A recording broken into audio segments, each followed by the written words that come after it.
Hi, I'm Tim. Welcome to Watch One, and thanks for logging on. Today we're looking at an exceptional example of a rock star watch. This is the Rolex Oyster Perpetual Cosmograph Daytona in 18 karat white gold. You can see this white gold chronograph on our website, watchyouwant.com. Purchase it there, and if you enjoy these videos, please subscribe to our YouTube channel, Watch You Want Inc. You can also click on the card in the upper right-hand corner of the video at any time to see our full listing for this watch, with accessories included, additional high-res images, and of course complete pricing.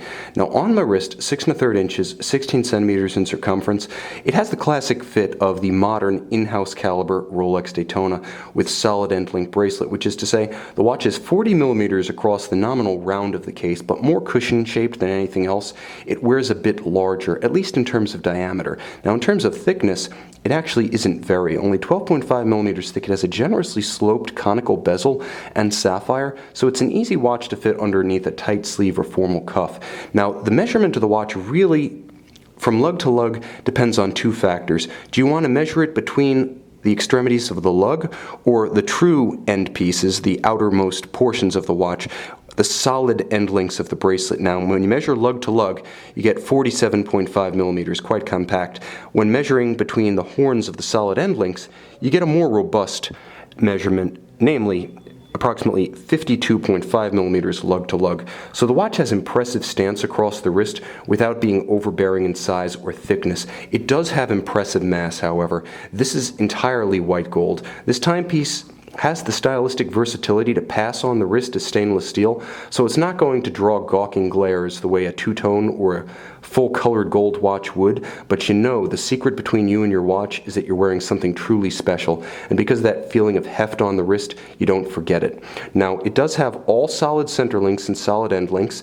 The clasp is of a slightly older design, not the absolute latest milled-out clasp, but beautifully finished and beautifully assembled. It does feature the 5mm Easy Link feature, so if you want to take in or take out the 5 millimeters as your wrist expands or contracts per activity or weather, you can easily do that here. The clasp and the bracelet are in outstanding condition and retain the contrast of the polished shoulders and the polished, or I should say, satin brushed shoulders and polished center links. You can also see that the flanks of the links are beautifully polished. Again, gorgeous contrast achieved here without the use of two-tone effects. It's all done by metal finishing. Now, the dial of the watch is a little bit different. This is not the Daytona you're going to see every day, even in a Rolex-heavy office, because the all-applied gold-bordered Arabic numerals interact uniquely with what can best be described as a sort of tritone Panda dial. Now, it's got a little bit of an air of Paul Newman Daytona to it in the use of that tritone, but in every other respect, this watch is entirely its own thing. First of all, those gold-bordered Arabics, they have a completely different look to them, and they're paired with a unique dial base. It's not silver, and it's not a sunburst. It's actually a little bit off-white, not quite ecru. This is called the sable dial, and essentially, it means just sand, and I can't think of a better way to describe it, because when you really look at this watch, when you scrutinize it under a loupe, you see it does have a sort of granular texture, almost like sand, and it has a little bit of a metallic quality to it, like the glints of, silica in sand, but again, it's a completely different color, not silver, not gold, somewhere in between, just like sand itself. And it's gorgeous in combination with these white and red on black sub-registers with red hands.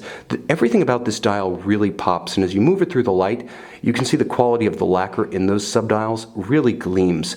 Also, you can see that there are beautiful golden chapter rings about each of the sub-registers that really pop. Again, I would say that the most outstanding quality of this dial is the contrast.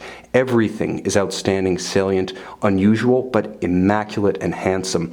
Now, it is the in-house caliber, so underneath the caseback, solid as ever, you get a Rolex 4130. Now, the 4130 is the successor to the El Primero. It is a COSC certified Swiss chronometer, but unlike its predecessor, it has a vertical clutch for smooth engagement. You can see how when I actually start the chronograph, it's seamless.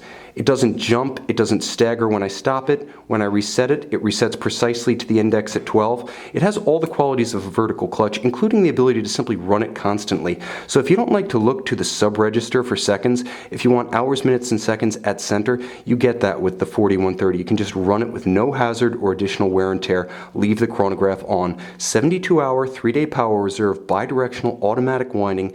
This is a D-series watch, so approximately 2006 construction. And you can see it's in outstanding condition, although only entering its second decade of life. Now the watch also features a full balance bridge, unlike the single-sided balance cock of the El Primero, so it has better ability to attenuate shocks or disruptions on the wrist.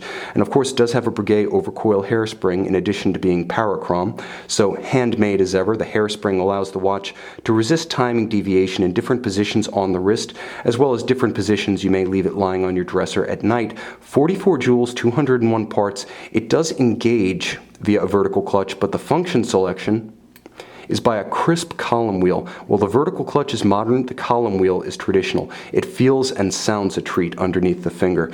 Now the bottom line is that this is a handsome and unusual take on the Rolex Daytona. If you're the type who loves Rolex build quality and heritage, you love the Cosmograph Daytona, but you don't want a generic timepiece that you're going to see everywhere, this is the perfect watch for you.